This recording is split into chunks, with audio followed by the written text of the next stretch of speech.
नमस्कार साथियों, मैं आपका दोस्त विभोर मोतला एक बार फिर से हाजिर हूँ आप सभी के सामने करंट अफेयर की नई क्लास के साथ, जिसमें मैं लेकर आया हूँ वो 10 सवाल जो बने होंगे आज रात तक की सुर्खियों से और जो आने वाली सभी प्रतियोगी परीक्षाओं में आपके लिए महत्वपूर्ण साबित होंगे। तो चलिए दोस्तों, शुरू करते हैं आज की क्लास को आज के मोटिवेशन कोटेशन के साथ। आज का मोटिवेशन कोटेशन आप सभी के लिए कि अभी रुकना नहीं है तुझे, अभी तो सफर बाकी है, हर हार में छुपी है जीत कहीं, अभी तो सबसे कड़ी जंग बाकी है। दोस्तों, हमें हमेशा ये लगता है कि मेरा सफर कितना लंबा है, कितनी मुश्किलें आ रही हैं। तो दोस्तों, जो ये मुश्किलें हैं आज की, वो आपकी कल की जीत का रास्ता तय करेंगी। क्योंकि दोस्तों, अगर आपकी जिंदगी में मुश्किलें नहीं आ रही, इसका मतलब है आप गलत रास्ते पर हैं।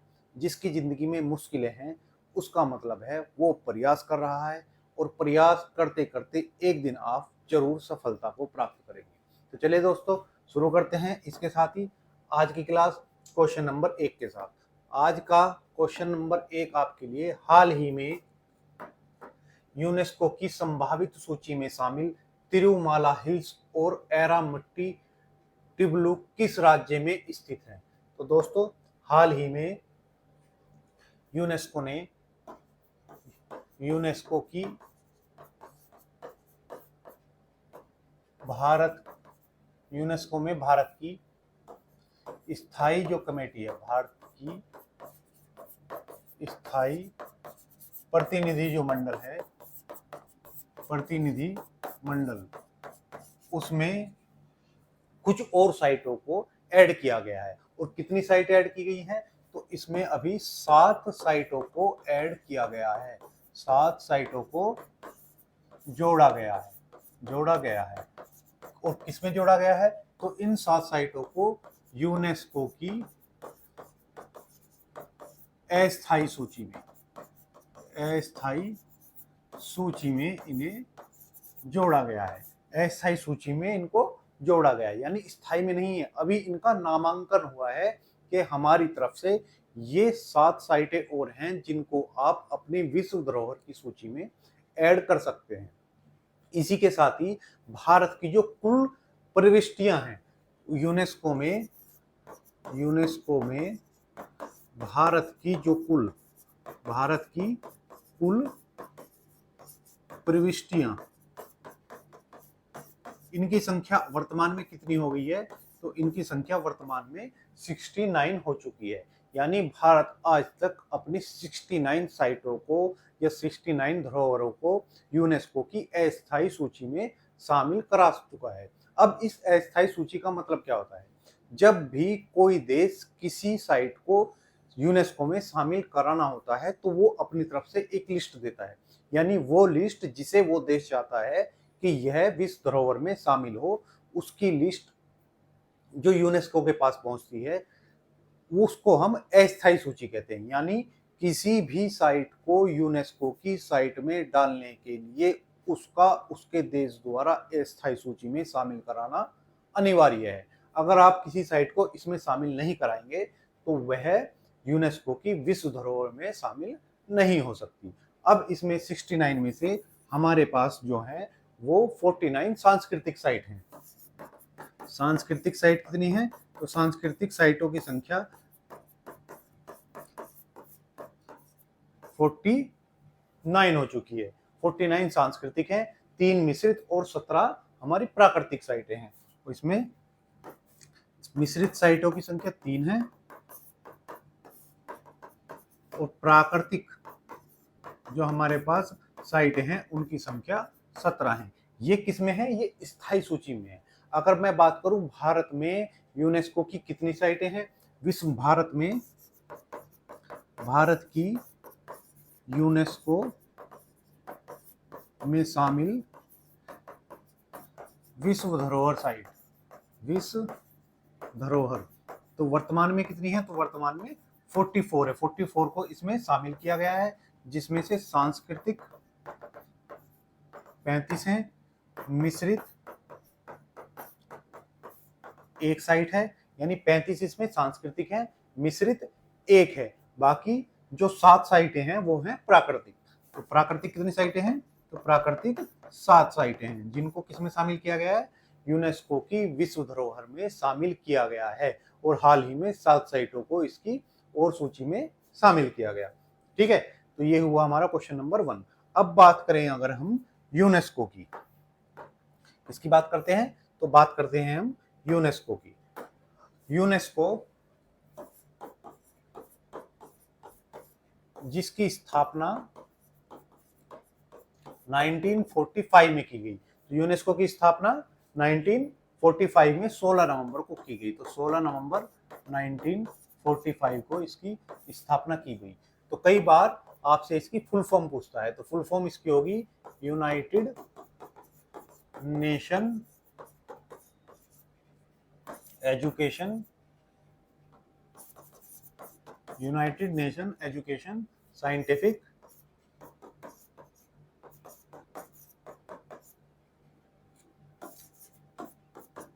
Cultural Organisation. तो ये इसकी फुल फॉर्म है, यानी जो हमारी शिक्षा के क्षेत्र में भी काम करने के लिए जानी जाती है। साथ ही इसके जो ऑफिस है, यानी इसका हेडक्वार्टर कहाँ पर है, तो इसका हेडक्वार्टर पेरिस, जो फ्रांस की राजधानी है, इसमें है। और पेरिस को मैंने आपको बताया था किस नदी के किनारे है, तो पेरिस सीन नदी के किनारे है। ये भी आप याद रखेंगे। कौन सी नदी के किनारे है, तो सीन नदी के किनारे स्थित पेरिस है। और इसके वर्तमान में अध्यक्ष कौन है, तो आंद्रे अजोले इसके वर्तमान में अध्यक्ष हैं। आंद्रे अजोले इसके वर्तमान में अध्यक्ष हैं। अब अगर मैं बात करूं, ये जो यूनेस्को है इसमें कुछ अमूर्त धरोहरों को भी शामिल किया गया है। तो कौन किसको शामिल किया गया है, इसमें यूनेस्को में शामिल भारतीय अमूर्त धरोहर कितनी है, तो अमूर्त धरोहर 15 है। अमूर्त कौन सी होती हैं, जिनको हम छू नहीं सकते। कौन सी, जिनको हम छू नहीं सकते, यानी कोई कला हो, कोई त्योहार हो, या कोई ऐसी सांस्कृतिक प्रथा हो जिसको कोई विशेष कार्य हो। जैसे हमने कुंभ मेले को इसमें शामिल कराया, ठीक है, तो वो क्या है, एक प्रथा है या सांस्कृतिक एक त्योहार है जिसको हम इसमें शामिल करते हैं। तो अमूर्त में जिसको हम छू नहीं सकते। मूर्त में मैंने कितनी आपको बताई, 44 साइटें बताई। आप मुझे कमेंट बॉक्स में बताएंगे जो मैंने आपको 44 साइटें बताई, जिसमें 35 सांस्कृतिक थी, एक मिश्रित थी। मिश्रित कौन सी है, तो कंचनजंगा। ये क्या है, ये सिक्किम में कंचनजंगा, ये मिश्रित है। और साथ मैंने आपको प्राकृतिक साइटें बताई थी, प्राकृतिक साइट। अब आप मुझे बताएंगे ये जो 44वीं साइट जो 2025 में जोड़ी गई, ये क्या है। मैंने आपको करंट अफेयर में पढ़ाया हुआ है कि 2025 में अभी ये 44वीं साइट को जोड़ा गया था। 43वीं साइट कौन सी थी, तो जो 43वीं जोड़ी गई थी वो भी मैंने आपको बताई थी, वही थी मोइद्दम। और मोइद्दम क्या था, ये अहोम साम्राज्य का कब्रिस्तान था। अहोम साम्राज्य का कब्रिस्तान था मोइद्दम। ये 43वां था। 44वां क्या था, ये आप कमेंट बॉक्स में मुझे लिखकर बताएंगे। अब बात करें इन 15 धरोहर साइटों की, यानी कौन कौन सी 15 साइटें हैं। अच्छा, ये साइटें हैं जो अभी शामिल की गई हैं। तो दक्कन ट्रैप, पंचगनी, महाबलेश्वर महाराष्ट्र में 7 साइटें जो हैं।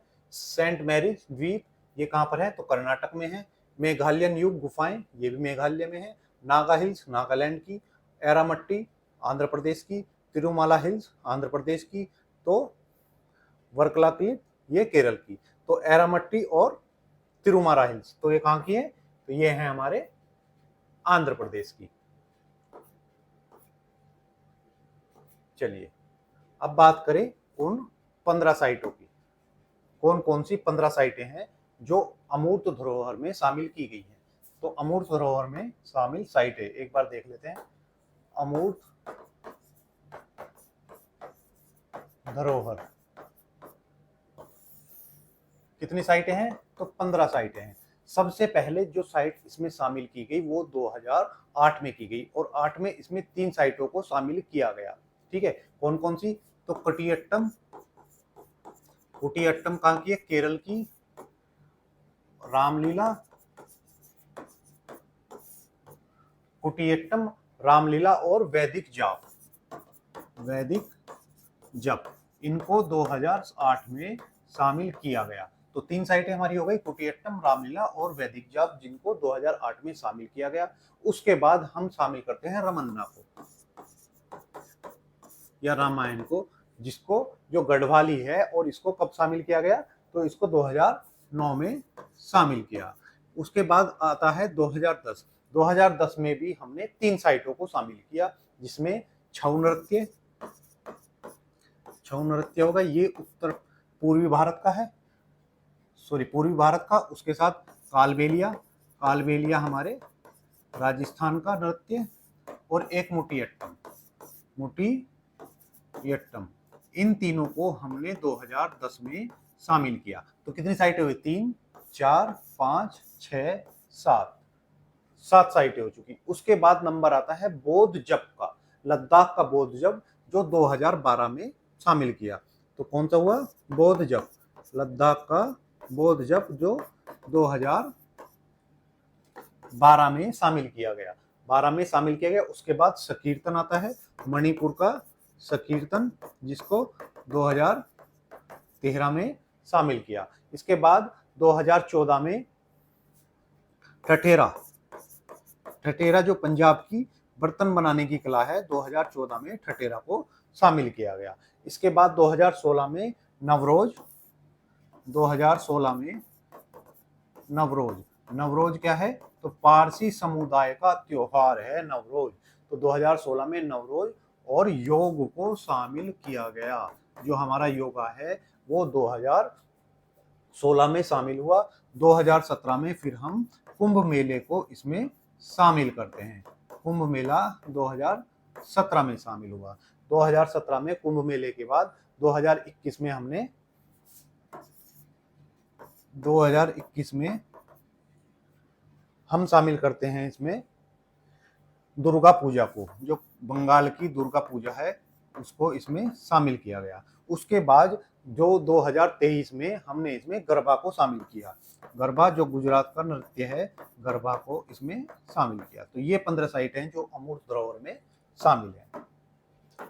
चलिए अब रिवीजन के क्वेश्चन देखते हैं पिछले महीनों के। तो आज मैंने आपके लिए अगस्त के रिवीजन क्वेश्चन इसमें डाले हैं। विश्व स्वास्थ्य संगठन WHO ने किस वायरस को हाल ही में कैंसर जनक घोषित किया है? तो WHO ने बताया है हेपेटाइटिस, हेपेटाइटिस डी, जो क्या है? कैंसर जनित रोग है। WHO जिसकी स्थापना कब हुई थी? तो 7 अप्रैल 1948 को इसकी स्थापना होती है। 7 अप्रैल को हम विश्व स्वास्थ्य दिवस के रूप में मनाते हैं। इसका मुख्यालय जेनेवा स्विट्जरलैंड में है, और इसके जो हेड हैं वो टेड्रोस एडेनोन है। क्या है? तो एडेनोन इसके वर्तमान हेड है। एम्स ने किस संस्थान के साथ भारतीय भाषाओं में नवाचार को बढ़ावा देने के लिए हाल ही में साझेदारी की है? यानी भारतीय भाषाओं को बढ़ावा देने के लिए तो भाषिनी पोर्टल चलाया गया। हाल ही में वैश्विक MS स्वामीनाथन पुरस्कार फॉर फूड एंड पीस की शुरुआत किसने की है? ये जो हमारे स्वामीनाथन जी हैं, ये क्या है? हरित क्रांति के जनक हैं। तो इनके नाम पर एक पुरस्कार शुरू किया गया, और इस पुरस्कार को किसने शुरू किया? तो ये हमारे प्रधानमंत्री नरेंद्र मोदी जी द्वारा शुरू किया गया। कबक यानो किस राज्य से संबंधित पर्वतारोही हैं जिन्होंने हाल ही में माउंट किलिमंजारो, माउंट किलिमंजारो क्या है? तो ये अफ्रीका का सबसे ऊंची चोटी, अफ्रीका की सबसे ऊंची चोटी है। ठीक है, ऊंची चोटी। इसको फतेह करने वाले, सफलतापूर्वक फतेह करने वाले किस राज्य से संबंधित है? तो ये हमारे भारत के अरुणाचल प्रदेश के पर्वतारोही हैं। ठीक है, अरुणाचल प्रदेश के पर्वतारोही हैं जिन्होंने अभी ये सफलता हासिल की। चलिए अब देखते हैं क्वेश्चन नंबर 2। क्वेश्चन नंबर 2 है, हाल ही में दुनिया का पहला कैबिनेट स्तरीय AI मंत्री किस देश में न्यू। तो दोस्तों एक देश है यूरोप का, एक यूरोपीय देश जिसका नाम है अल्बानिया। अल्बानिया। यहां पर एक एआई को मंत्री बनाया गया है। क्या बनाया गया है? मंत्री। यहाँ की जो प्रधानमंत्री है अल्बानिया की पीएम, जिनका नाम है एदी रामा। ये एक समारोह में, यह समारोह का आयोजन किया गया, और समारोह का आयोजन कहाँ किया गया? यहाँ की राजधानी जो है अल्बानिया की राजधानी तिराना में एक समारोह का आयोजन किया गया। और इस समारोह में जो इनकी प्रधानमंत्री हैं जिनका नाम है एदी रामा, इन्होंने एक डीएलए नाम के एआई का उद्घाटन किया। इसका तो इन्होंने डीएलए नाम के एक एआई यानी कृत्रिम बुद्धि से जनित एक मंत्री का क्या किया? उद्घाटन किया। और इन्होंने क्या किया? ये जो डीएलए है ये एक वर्चुअल एआई यानी कृत्रिम बुद्धिमत्ता से निर्मित एक प्रोग्राम है, जिसको इन्होंने हाल ही में मंत्री बना दिया है। क्या है? इनको मंत्री बना दिया। और मंत्री भी किसका? तो इनको मंत्री बनाया है सार्वजनिक खरीद फरोख्त, यानी जो सरकारी खरीद होती हैं, इनका मंत्री किसको बना दिया गया है? एक एआई प्रोग्राम को बना दिया गया है। अब मानव के स्थान पर एआई प्रोग्राम को एक मंत्री बना दिया गया है, और इनको खरीद फरोख्त का जो कार्यभार है वो दे दिया गया है। और दिया क्यों गया है? क्योंकि ये खरीद फरोख्त विभाग है, इनका ये काफी क्या था? भ्रष्टाचार से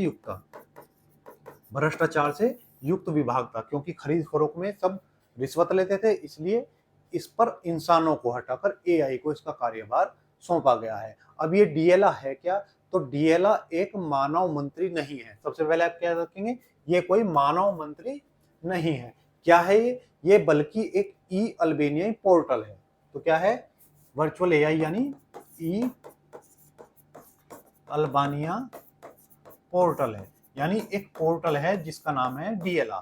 अब इसको जिम्मेदारी दी गई है कि ये क्या करे?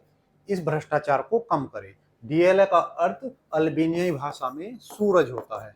क्या होता है? सूरज। अल्बानियाई भाषा में इसका अर्थ होता है सूरज।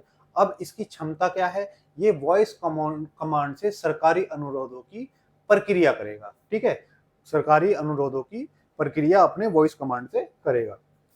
तो इसका ऑप्शन हुआ ऑप्शन बी, अल्बानिया। यूरोपीय देश है अल्बानिया, जिसने अभी क्या किया है? एक एआई को मंत्री बना दिया है। तो यह सब करने वाला ये दुनिया का पहला देश बना है अल्बानिया। अब बात करें अल्बानिया, तो इसकी राजधानी तिराना हुई। राजधानी क्या हुई इसकी? तिराना। इसकी मुद्रा अल्बानिया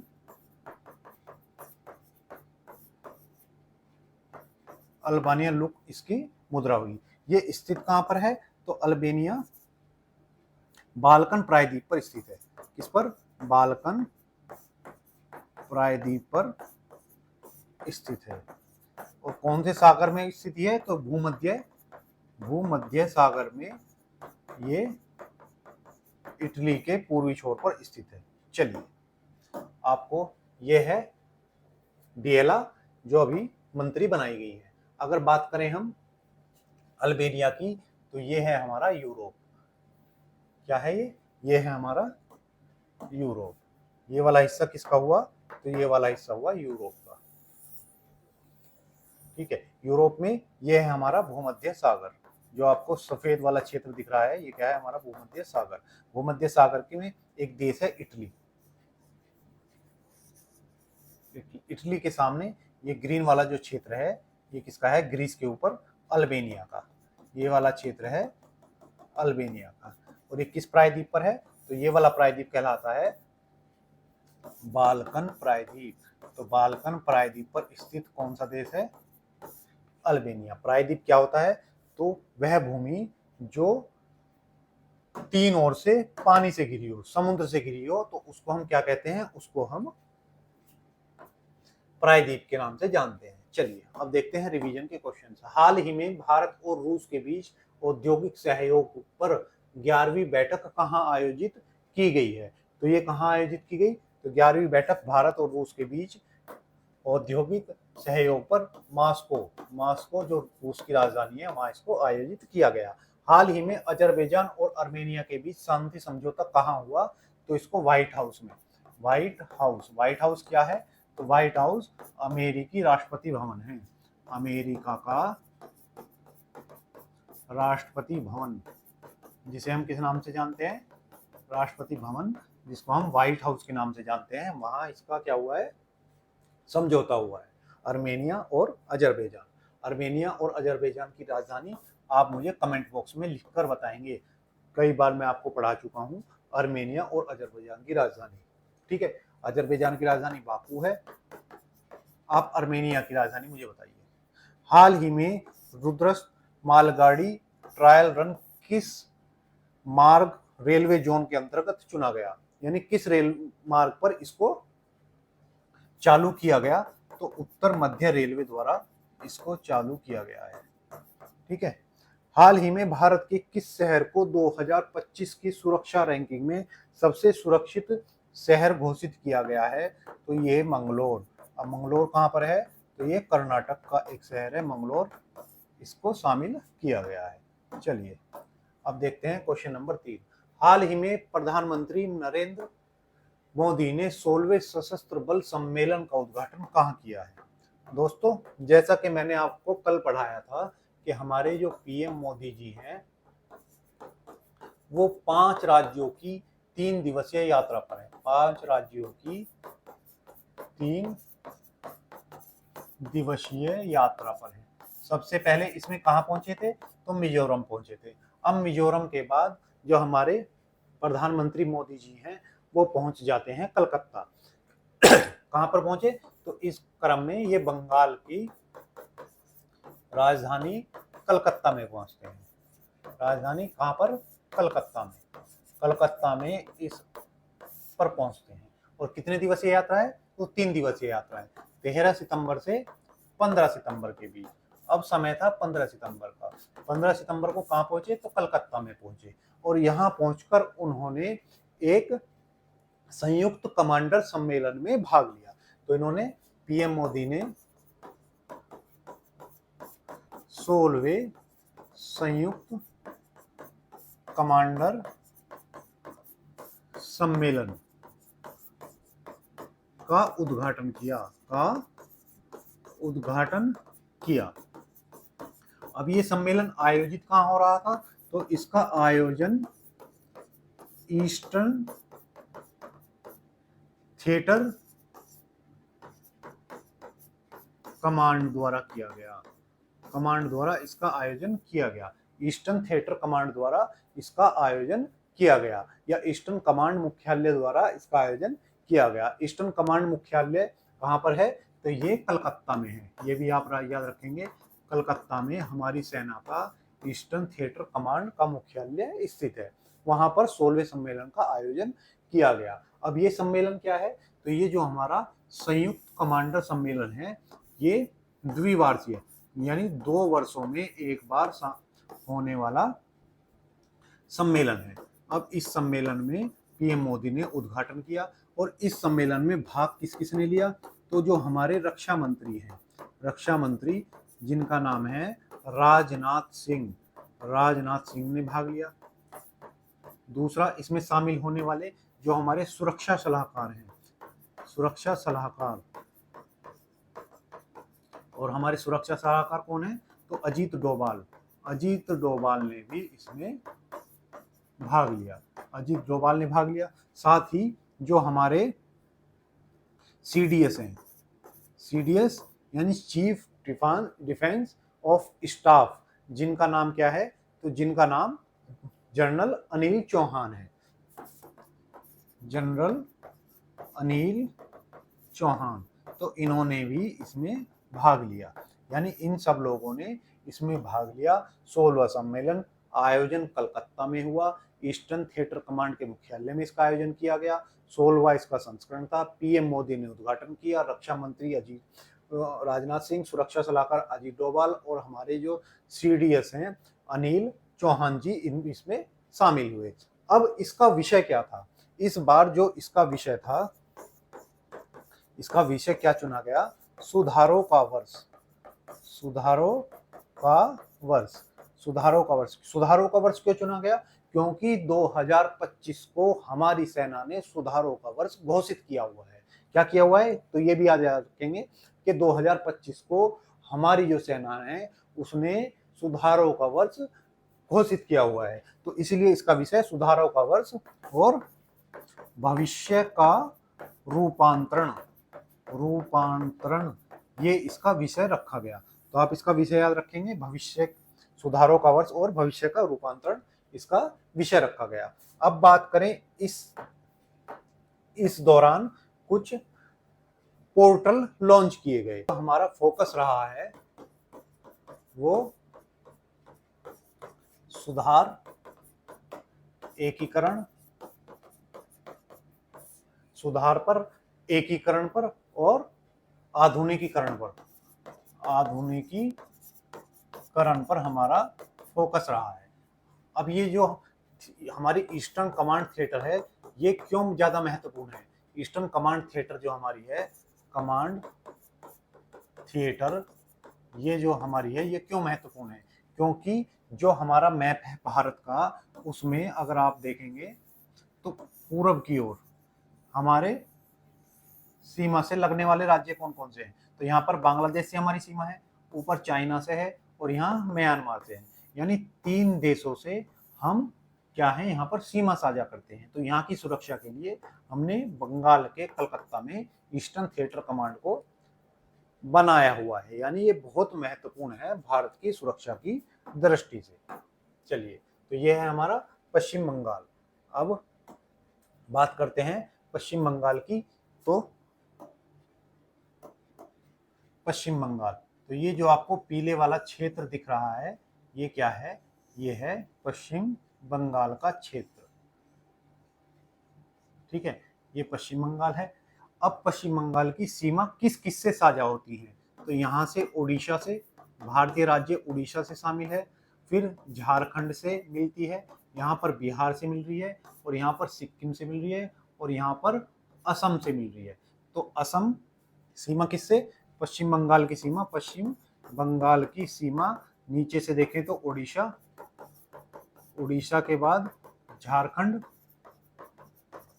झारखंड से ऊपर चलेंगे तो बिहार, बिहार के बाद सिक्किम, सिक्किम और असम। यानी 5 राज्यों से सीमा साझा करता है हमारा पश्चिमी बंगाल। साथ ही 2 देशों से भी सीमा साझा करता है, सॉरी 3 देशों से भी सीमा साझा करता है। कितने देशों से? तो सबसे पहले पश्चिमी बंगाल बांग्लादेश से, बांग्लादेश के बाद हम पहुंचते हैं इधर नेपाल से और फिर इधर भूटान से। तो भूटान, नेपाल और बांग्लादेश से भी सीमा साझा करता है। अगर मैं बात करूं किसकी? अगर मैं बात करूं वेस्ट बंगाल की, तो पश्चिमी बंगाल जिसकी राजधानी कलकत्ता है, यहाँ के जो राज्यपाल हैं उनका नाम क्या है? तो सीवी आनंद बोस वर्तमान में यहाँ के राज्यपाल हैं। यहाँ की सीएम ममता बनर्जी वर्तमान में है। ठीक है, ममता बनर्जी यहाँ की सीएम है। अगर बात करूं यहाँ के नेशनल पार्क, यानी कौन कौन से राष्ट्रीय उद्यान यहाँ पर पाए जाते हैं, तो सबसे जो प्रसिद्ध यहाँ का राष्ट्रीय उद्यान है वो है सुंदरवन। सुंदरवन यहाँ का सबसे प्रसिद्ध राष्ट्रीय उद्यान है। गोरुमारा, गोरुमारा सुंदरवन ये कहाँ पर है? तो ये गंगा और ब्रह्मपुत्र, यहाँ से जो हमारी गंगा आती है और यहाँ से जो ब्रह्मपुत्र आ रही है, तो दोनों के डेल्टा में ये वाला जो क्षेत्र है ये क्या है? ये सुंदरवन डेल्टा क्षेत्र है। और यहीं पर क्या है? सुंदरवन नेशनल पार्क है। तो गंगा और ब्रह्मपुत्र के डेल्टा क्षेत्र में डेल्टा क्षेत्र में है। तो गोरुमारा हुआ और सुंदरवन, सुंदरवन नेशनल पार्क, गोरुमारा और न्योरा घाटी बुक्सा, न्योरा घाटी और बुक्सा, ये यहाँ के नेशनल पार्क हो गए। तो 4 नेशनल पार्क, सुंदरवन, गोरुमारा, न्योरा घाटी और बुक्सा, 4 यहाँ के नेशनल पार्क है। और अगर बात करूं यहाँ के त्योहार कौन कौन से हैं, तो सबसे प्रसिद्ध दुर्गा पूजा, पोइला बैसाख,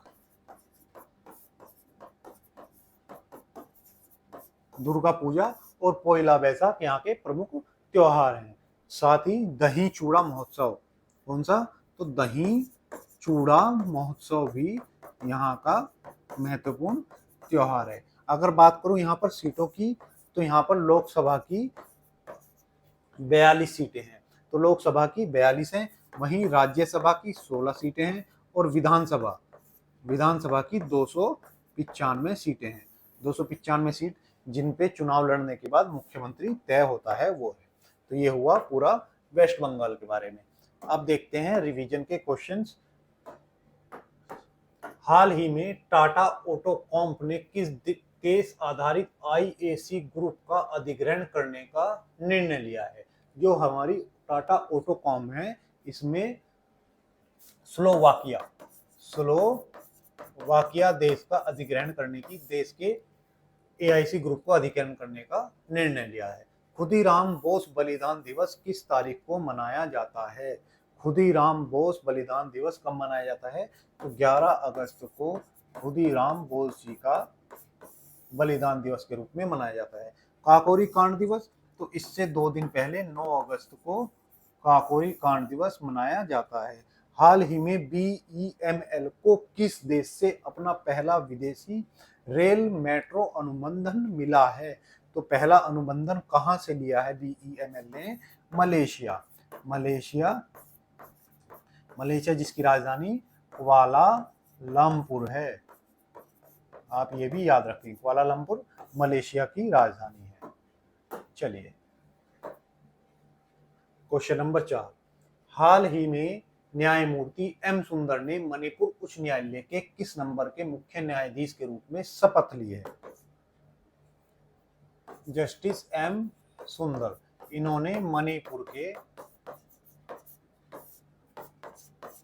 10वें मुख्य न्यायाधीश यानी चीफ जस्टिस के रूप में शपथ ली। तो कौन से क्रम के हुए? 10वें क्रम के हुए। और क्या नाम है? एम सुंदर। कहाँ के हुए? तो मणिपुर के हुए। और इनका जो शपथ दिलाई है वो किसने? तो यहाँ के राज्यपाल ने। और कहाँ पर दिलाई?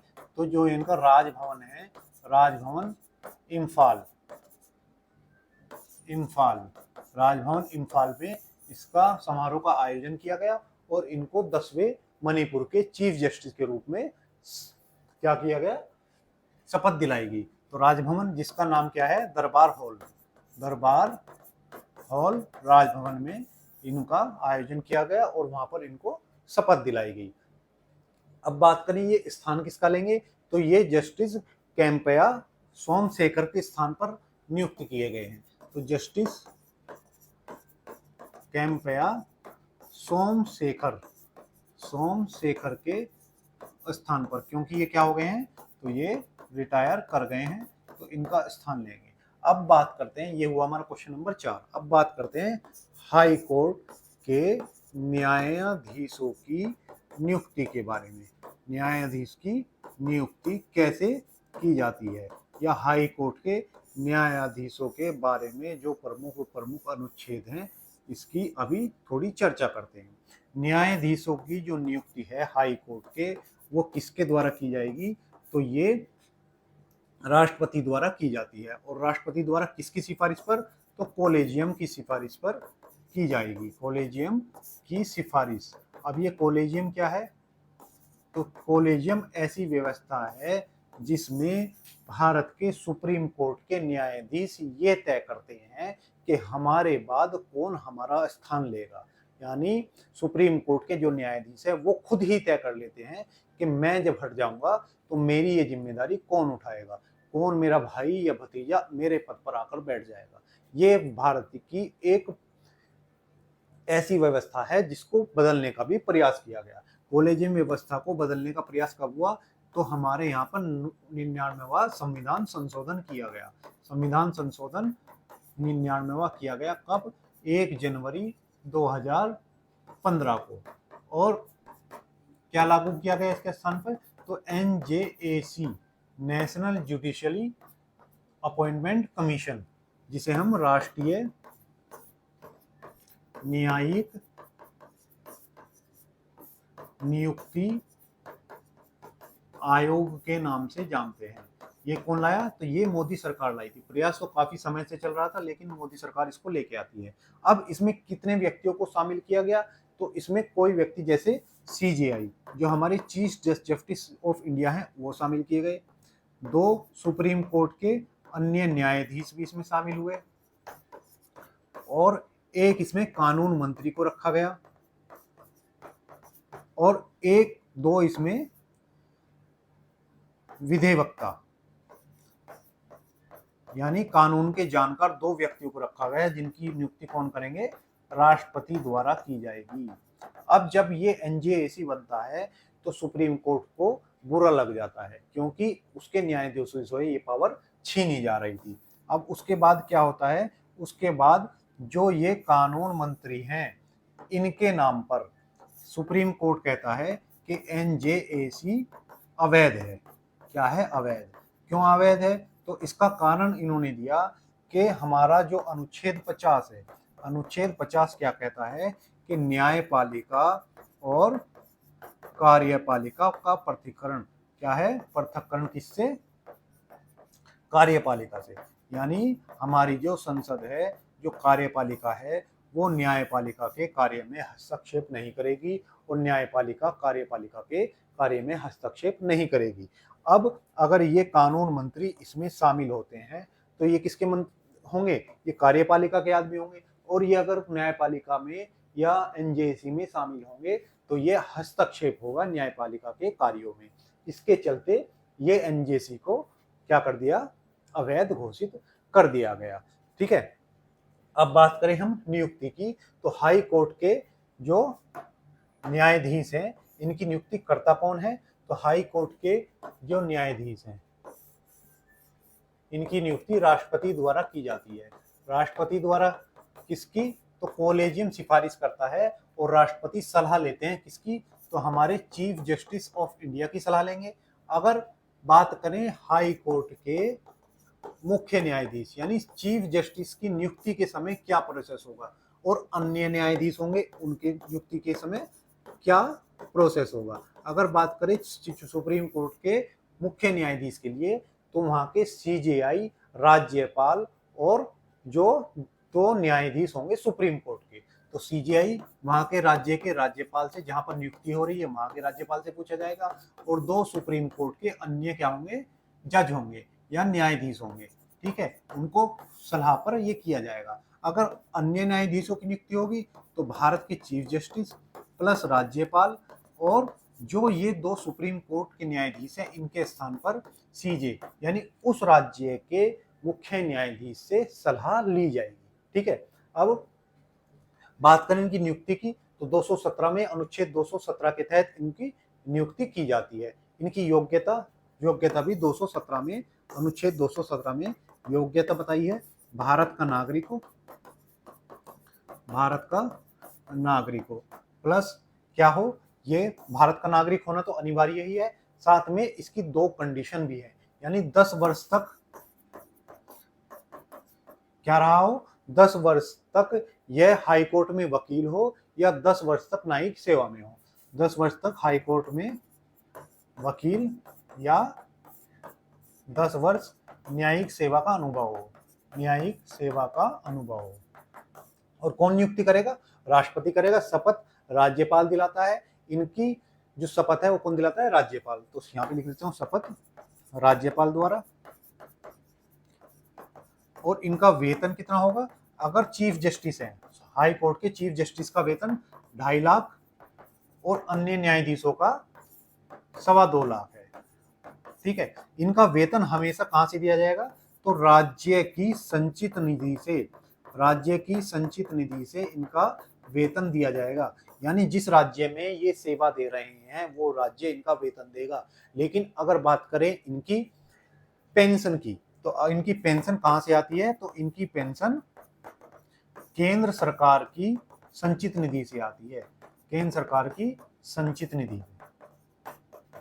क्यों? क्योंकि ये केंद्र सरकार के कर्मचारी मान लीजिए, यानी केंद्र सरकार इनकी तनख्वाह देगी, लेकिन जब तक ये किसी राज्य को सेवा देंगे तो इनका खर्च वो राज्य सरकार उठाएगी, ऐसा है। ठीक है, तो ये होगा हमारे सुप्रीम कोर्ट के बारे में। अपना त्याग पत्र किसको देते हैं, तो ये अपना त्याग पत्र राष्ट्रपति को ही देंगे, जो इनकी नियुक्ति करेगा उसको अपना त्याग पत्र देते हैं। और इनका कार्यकाल, तो इनका कार्यकाल 62 वर्ष की उम्र तक इनका कार्यकाल होता है। तो ये हुआ हमारा पूरा हाई कोर्ट के बारे में। अब बात आई है हाई कोर्ट की, तो भारत के पहले हाई कोर्ट की स्थापना 1862 में, 3 हाई कोर्ट की, कलकत्ता, मद्रास और मुंबई, इन तीनों की स्थापना कब की गई, 1862 में। उसके बाद 1866 में इलाहाबाद हाई कोर्ट की स्थापना की गई। कब? 1866 में। भारत का सबसे बड़ा high court Allahabad high court, इसमें जजों की संख्या कितनी है, 160 है, और अभी इसमें 26 नए जजों की नियुक्ति की गई है। ठीक है, इसके वर्तमान में जो मुख्य न्यायाधीश यानी चीफ जस्टिस कौन है, तो अरुण भंसाली, अरुण भंसाली यहाँ के मुख्य न्यायाधीश हैं इलाहाबाद हाई कोर्ट के। और इसकी एक बेंच कहाँ पर है, तो इसकी एक बेंच लखनऊ में है। तो ये हुए हमारे चीफ जस्टिस सुंदर जी, जो 10वें जज के तौर पर या मुख्य न्यायाधीश के तौर पर कहां पर, मणिपुर में क्या लेंगे, इम्फाल में पद ग्रहण करेंगे। अब बात करें मणिपुर, तो मणिपुर हमारा बॉर्डर का स्टेट है, बॉर्डर का स्टेट मणिपुर। इसकी सीमा नागालैंड से, असम से और मिजोरम, नागालैंड, असम और मिजोरम से इसकी सीमा लग रही है। और इधर की सीमा किससे है, म्यांमार देश से। म्यांमार देश से सीमा लगाने वाले 4 राज्य कौन से हैं, तो ऊपर अरुणाचल प्रदेश, उसके बाद नागालैंड, और उसके बाद मणिपुर और मिजोरम। तो ये 4 राज्य जो किससे सीमा साझा करते हैं, म्यांमार देश से सीमा साझा करते हैं। अब बात करें मणिपुर की, मणिपुर, यहाँ की राजधानी इम्फाल है। यहाँ के सीएम कौन है, आप कमेंट बॉक्स में मुझे लिखकर बताएंगे कि मणिपुर के वर्तमान में सीएम कौन है। यहाँ के बात करें यहाँ के राज्यपाल की, तो मणिपुर के राज्यपाल अजय भल्ला जी हैं, राज्यपाल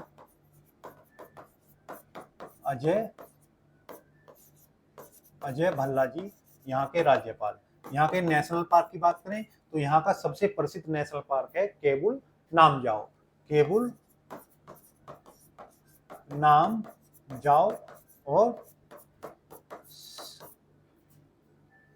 सिरोही, ये 2 नेशनल पार्क है। केबुल नामजाओ जहाँ पर एक लेक झील पाई जाती है और इसका नाम है लोकटक झील, लोकटक झील पाई जाती है। और ये किसके लिए प्रसिद्ध है, तो ये फुमड़ी मतलब झील में एक संरचना पाई जाती है, छोटी छोटी जमीन के टापू पाए जाते हैं जिनको हम फुमड़ी के नाम से जानते हैं। और इन फुमड़ियों पर एक हिरन पाया जाता है और उस हिरन का नाम है संघाई हिरन, संघाई हिरन, जिसे हम डांसिंग डियर के नाम से भी जानते हैं, डांसिंग डियर के नाम से भी जानते हैं। और यही मणिपुर का राष्ट्रीय पशु भी है। ठीक है, तो ये हुए इसके बारे में पूरी जानकारी। अगर बात करूं यहाँ के त्योहार की, तो त्योहार उत्सव कौन कौन से हैं, तो यहाँ पर संगाई महोत्सव, सिरौलीली,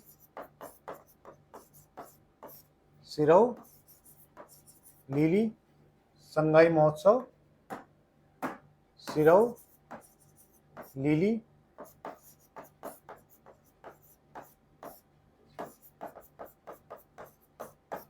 संगाई महोत्सव हुआ, सिरौलीली हुआ, कच्चाई लेमन हुआ और खोंगजोंग।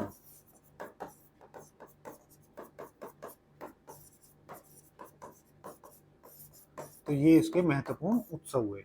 चलिए क्वेश्चन नंबर 5। चलिए उससे पहले रिवीजन के क्वेश्चन। हाल ही में वर्ष 2024 में कितने से अधिक भारतीय ने अपनी नागरिकता त्यागी है, जिसे ब्रेन ड्रेन के नाम से जाना गया। तो 2 लाख भारतीय जो कामयाब थे वो यहाँ से देश छोड़कर चले गए। हाल ही में थाईलैंड और कंबोडिया के बीच युद्ध विराम समझौता मलेशिया में हुआ। कहाँ पर हुआ? तो ये मलेशिया में किया गया। विश्व शेर दिवस कब मनाया जाता है? तो 10 अगस्त को विश्व शेर दिवस मनाया जाता है।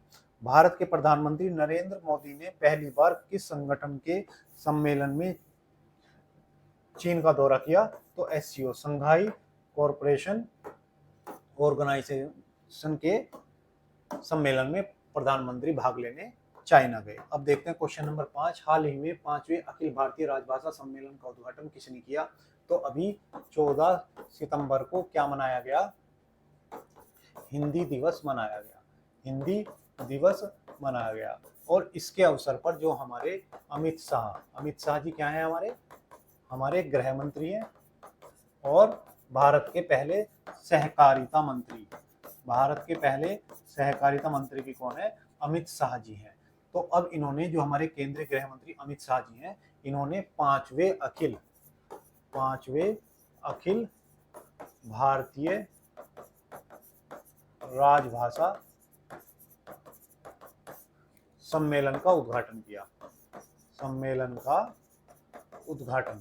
और ये सम्मेलन का उद्घाटन कहाँ पर किया गया? तो इसका आयोजन हुआ हमारा गांधीनगर गुजरात में इसका आयोजन किया गया। तो पांचवा जो राष्ट्रीय सम्मेलन है, अखिल भारतीय सम्मेलन है, उसका आयोजन गांधीनगर में किया गया और इसका उद्घाटन हमारे जो गृह मंत्री हैं अमित शाह जी द्वारा इसका उद्घाटन किया गया। अमित शाह जी ने यहाँ पर 2 पोर्टल लॉन्च किए। 2 पोर्टलों को लॉन्च किया। अब ये 2 पोर्टल कौन कौन से हैं? तो हमारे यहाँ पर सारथी पोर्टल को लॉन्च किया गया। ये कौन सा? सारथी प्लेटफॉर्म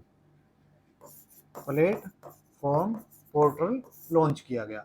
ठीक है। ये सारथी प्लेटफॉर्म पोर्टल क्या है? तो ये क्या है? एक डिजिटल प्लेटफॉर्म है जिसका उद्देश्य सरकारी सेवाओं और प्रशिक्षण में हिंदी को बढ़ावा देना है। ये क्या है? डिजिटल प्लेटफॉर्म जिसका उद्देश्य क्या है? सरकारी सेवा और प्रशिक्षण में हिंदी को बढ़ावा देना जिसका उद्देश्य है। ठीक है। एक दूसरा प्लेटफॉर्म भी यहाँ पर लॉन्च किया गया और उसका नाम था हिंदी शब्द सिंधी कोश। हिंदी शब्द सिंधु कोश। ये भी डिजिटल पोर्टल है, डिजिटल शब्दकोश पोर्टल। अब इसमें क्या किया जाएगा? इसमें 2029 तक जो इसका लक्ष्य रखा गया है, 2029 तक विश्व का सबसे बड़ा भाषाई पोर्टल इसको बनाया जाएगा। ठीक है। भाषाई पोर्टल इस पर बनाया जाएगा जो आपकी भाषा में मदद करने के लिए जाना जाएगा। तो भाषा के आधार पर विश्व का सबसे बड़ा पोर्टल बनाया जाएगा। अब बात करूं मैं हिंदी दिवस के बारे में, तो 14 सितंबर राष्ट्रीय हिंदी दिवस के तौर पर हम मनाते हैं। और क्यों मनाते हैं? क्योंकि 14 सितंबर 1949 को जो हमारी संविधान सभा जिसने हमारी संविधान का निर्माण किया, इसने हिंदी को राजभाषा चुना। ठीक है। राजभाषा के रूप में हिंदी भाषा को चुना गया। याद रखना, राजभाषा, राष्ट्रीय भाषा नहीं, राजभाषा के रूप में, यानी राज के कार्य की भाषा के तौर पर चुना। इसके लिए 1953 में हमारे जो तत्कालीन प्रधानमंत्री थे जवाहरलाल नेहरू ने घोषणा की कि 14 सितंबर को हम क्या मनाएंगे? राष्ट्रीय हिंदी दिवस मनाएंगे। और तब से ही ये मनाया जाता है। एक हमारा होता है अंतर्राष्ट्रीय हिंदी दिवस ये कब मनाया जाता है? तो ये 10 जनवरी को मनाया जाता है। 10 जनवरी को क्यों? क्योंकि 1975 में पहला हिंदी सम्मेलन कहाँ पर हुआ था? नागपुर में हुआ था। तब से ये मनाया जाता है। तब प्रधानमंत्री कौन थी? तो इंदिरा गांधी उस समय प्रधानमंत्री थी। अगर बात करें हिंदी भाषा का सचिवालय कहाँ पर स्थित है? तो हिंदी भाषा का सचिवालय हमारे मॉरिशस देश में स्थित है।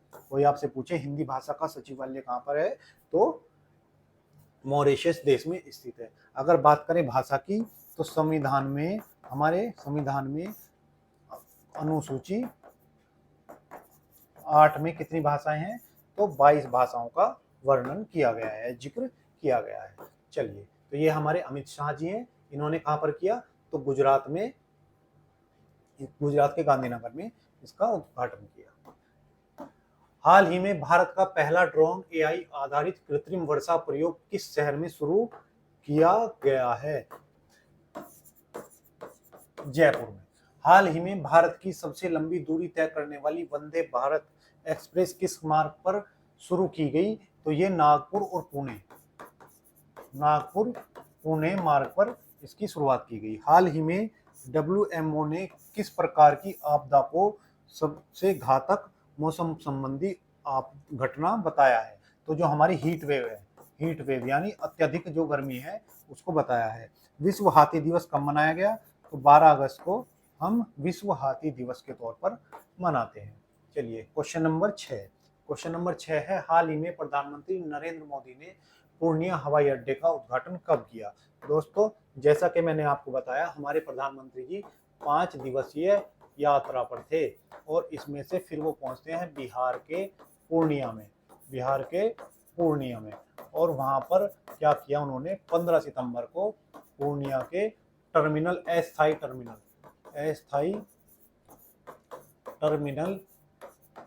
का उद्घाटन किया। तो जो पूर्णिया एयरपोर्ट है उसके अस्थायी टर्मिनल का उद्घाटन किया है, जिसके लिए और साथ में इन्होंने 36,000 करोड़ की आधारभूत संरचनाओं की भी शुरुआत की। साथ ही इन्होंने क्या किया? 36,000 करोड़ की आधारभूत योजनाओं की शुरुआत की। अब ये योजनाएं कौन कौन सी होती हैं? जैसे हमारी ऊर्जा परिवहन अवसंरचना, इनमें निवेश के लिए क्या किया गया? 36,000 करोड़ की योजनाएं शुरू की गई। कृषि सभी में पैसे इनको दिया गया, ऐसा आप कह सकते हैं। ठीक है, तो हमारे प्रधानमंत्री जी जो बिहार पहुंचे थे वहां पर अपनी सेवाएं उन्होंने दे दी हैं केंद्र सरकार की ओर से। बिहार जिसकी राजधानी पटना है, यहाँ के सीएम हमारे नीतीश बाबू हैं। नीतीश बाबू यानी मैं ही सीएम था, हूं और रहूंगा। यहाँ के राज्यपाल आरिफ मोहम्मद खान यहाँ के राज्यपाल हैं। बात करें अगर यहाँ के नेशनल पार्क की, तो यहाँ का इकलौता नेशनल पार्क वाल्मीकि है। वाल्मीकि नेशनल पार्क कहाँ पर है? तो हमारे बिहार में है। और बात करूँ यहाँ की सीटों की, तो यहाँ पर लोकसभा की 40 सीटें हैं, यानी लोकसभा की 40 सीटें हैं, राज्यसभा की 16 सीटें। और बात करूँ यहाँ की विधानसभा, तो विधानसभा में यहाँ पर 243 सीटें हैं। कितनी है? 243। और विधान परिषद में 75 सीटें हैं। विधान परिषद, भारत में ऐसे 6 राज्य हैं जहां पर विधान परिषद भी है। तो भारत में कितने राज्य हैं? भारत में 6 राज्यों में क्या है? विधान परिषद। राज्यों में विधान परिषद है। और वो 6 राज्य कौन से हैं? तो 2 यूपी बिहार, ठीक है, वो हो गया महाराष्ट्र कर्नाटक, और एक तेलंगाना और आंध्र प्रदेश। तो ये 6 राज्य हैं जहां पर क्या है? विधान परिषद की व्यवस्था है। 2 पड़ोसी राज्य यूपी बिहार, 2 पड़ोसी राज्य महाराष्ट्र कर्नाटक और 2 पड़ोसी राज्य तेलंगाना और आंध्र प्रदेश, सब में विधान परिषद की व्यवस्था की गई है। ठीक है, तो ये हुआ हमारा क्वेश्चन नंबर 6। चलिए, तो ये यहाँ पर और कौन कौन से इन्होंने योजनाओं की शुरुआत की है, जो 36,000 करोड़ रुपए दिए हैं, उसमें पूर्णिया हवाई अड्डे का विकास किया जाएगा, स्थायी टर्मिनल भवन का उद्घाटन प्रधानमंत्री मोदी जी ने किया। ठीक है, फिर क्या है, 25,000 करोड़ की ताप विद्युतीय परियोजनाएं का उद्घाटन किया, कहां पर, भागलपुर में। ठीक है, कोसी मोची नदी जोड़ो परियोजना की भी शुरुआत की गई। ठीक है, कोसी मोची रेल कनेक्टिविटी पहल के तहत Vikramshila Katariya Ganga bridge railway line का उद्घाटन किया जाएगा। राष्ट्रीय मखाना बोर्ड की घोषणा भी हमारे प्रधानमंत्री मोदी जी द्वारा की गई है। ठीक है, तो ये है हमारा बिहार जिसकी सीमाएं किस किस से साझा होती हैं। अगर इसकी बात सीमाओं की करें तो यहाँ पर सीमा इसकी यूपी से, ऊपर नेपाल से भी सीमा साझा करता है। इधर मैंने आपको बताया ही, वेस्ट बंगाल और नीचे झारखंड। तो 3 राज्य और एक देश से सीमा साझा करने वाला राज्य कौन सा है, बिहार है। चलिए आगे देखते हैं। अंतर्राष्ट्रीय युवा दिवस हर वर्ष किस तारीख को मनाया जाता है? तो जिस दिन हम हाथी दिवस मनाते हैं उसी दिन हम युवा दिवस भी मनाते हैं। हाल ही में आरबीआई पुनः केवाईसी प्रक्रिया को आसान बनाने के लिए कहाँ विशेष शिविर का आयोजन का निर्णय लिया है? तो अभी कहाँ है, तो हमारा जो पंचायत स्तरीय है, पंचायत स्तर पर हम क्या करेंगे, केवाईसी को आसान बनाने के लिए हम क्या कर रहे हैं, ये शिविर का आयोजन कर रहे हैं। हाल ही में कैबिनेट ने कितनी नई सेमीकंडक्टर परियोजनाओं को मंजूरी दी है? तो सेमीकंडक्टर के लिए अभी कितनी परियोजनाओं को मंजूरी दी गई है? तो 4 परियोजनाओं को मंजूरी दी गई है। हाल ही में भारत ने फिजी को मानवीय सहायता के रूप में कितने टन लोबियाओं के बीज भेजे हैं? यानी लोबिया हमने कहां पर भेजा है, ठीक है, फिजी में भेजा है। तो कितना, 5 मीट्रिक टन हम लोबिया हमने वहां पर भेज दिया है। चलिए अब देखते हैं क्वेश्चन नंबर 7। हाल ही में आरबीआई द्वारा लॉन्च किया गया माइक्रोसाइट ने जनता को किस मुख्य समस्या को अवगत कराया गया है?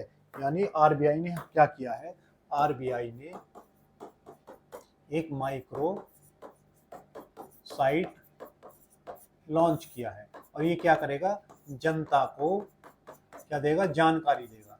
जानकारी किसके बारे में, नकली नोटों से बचाव के बारे में, नकली नोटों से बचाव के बारे में। अब इसमें होगा क्या, तो इसमें 360 डिग्री व्यू आपको होगा। ठीक है, क्या होगा, व्यू आपको होगा और इसमें आप देख सकते हैं कौन कौन सी पहचान है असली नोटों की और क्या क्या नकली नोटों में पाया जाता है। ये सब आपको क्या है, एक माइक्रोसाइट बताएगा। इसका उद्देश्य क्या है कि जनता को नोटों के डिजाइन और सुरक्षा की विशेषताओं के प्रति जागरूक करना। ठीक है, इसका उद्देश्य हुआ जनता को नकली नोटों के प्रति जागरूक करना, इसका मेन उद्देश्य हुआ। ठीक है, तो ये इसका मेन उद्देश्य होगा कि जनता को आप इन नोटों के प्रति जागरूक करेंगे। ठीक, अब बात करें आरबीआई की।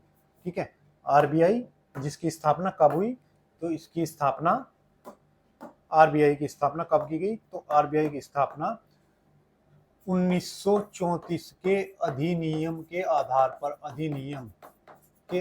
पर 1935 में इसका स्थापना की गई। और किसकी सिफारिश पे की गई, तो इसके लिए एक आयोग बनता है जिसे हम यंग हिल्टन आयोग के नाम से जानते हैं, जिसे हम यंग हिल्टन आयोग या शाही आयोग के नाम से जानते हैं। इसके आधार पर इसकी स्थापना 1935 में की गई। 1935 में इसका जो हेडक्वार्टर था वो कलकत्ता था। कहाँ पर था, कलकत्ता था। फिर 1937 का इसका मुख्यालय मुंबई कर दिया गया और तब से इसका मुख्यालय मुंबई में ही है।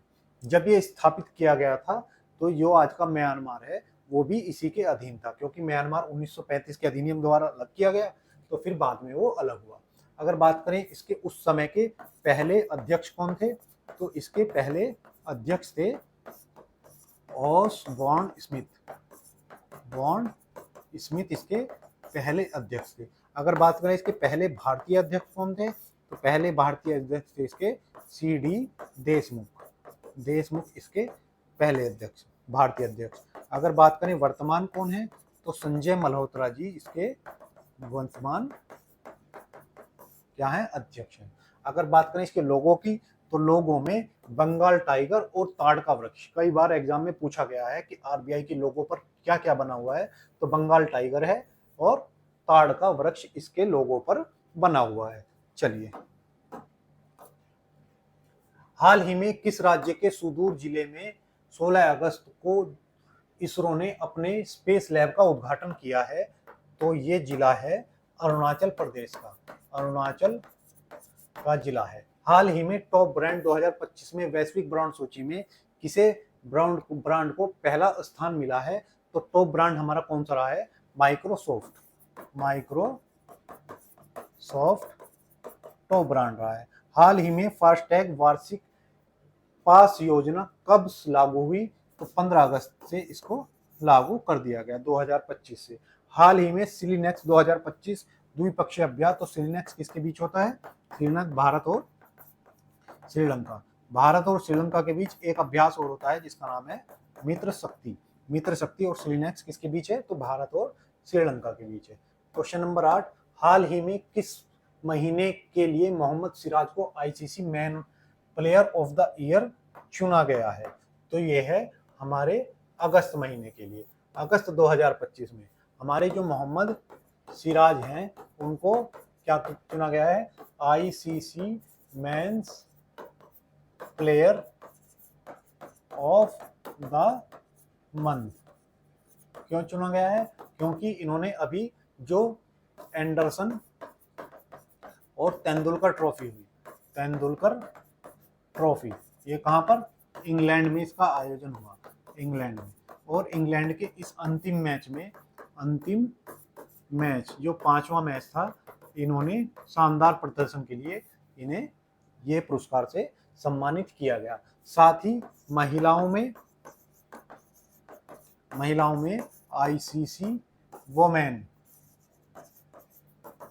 प्लेयर ऑफ मंथ किसे चुना गया, तो ये आयरलैंड देश की एक महिला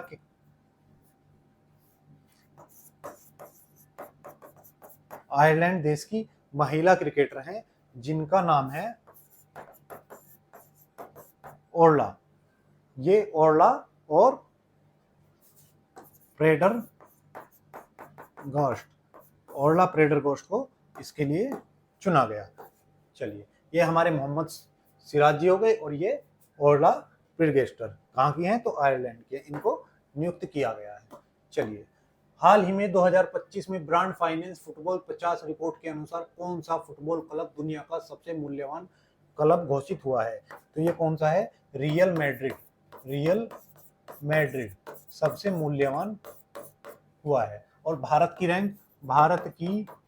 रैंक फुटबॉल में कितनी है, फुटबॉल में 133, ये भी आप याद रखेंगे।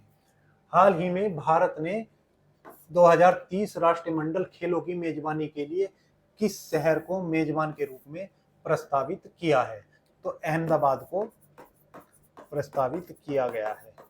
हाल ही में भारत की डीप ओशन मिशन किस महासागर क्षेत्र में रिकॉर्ड 502 मीटर मानव गोताखोरी करने में सफल रहा, तो यह हमारा उत्तर अटलांटिक महासागर। इसमें हाल ही में फॉक्सकॉन ने किस भारतीय शहर को आईफोन 17 का उत्पादन शुरू किया है, तो बंगलुरु में उत्पादन शुरू हो चुका है। चलिए, 9वां क्वेश्चन देखते हैं। हाल ही में आईएनएस निस्तार बहुराष्ट्रीय अभ्यास पैसिफिक रिच 2025 में पहली बार भाग लिया। ठीक है, पहली बार किस देश की नौसेना के बेस पर पोर्ट कॉल किया है, तो सिंगापुर के, कहां पर, पैसिफिक रिच 2025 किसने लिया, तो हमारा जो स्वदेशी निर्मित जहाज है जिसका नाम है आईएनएस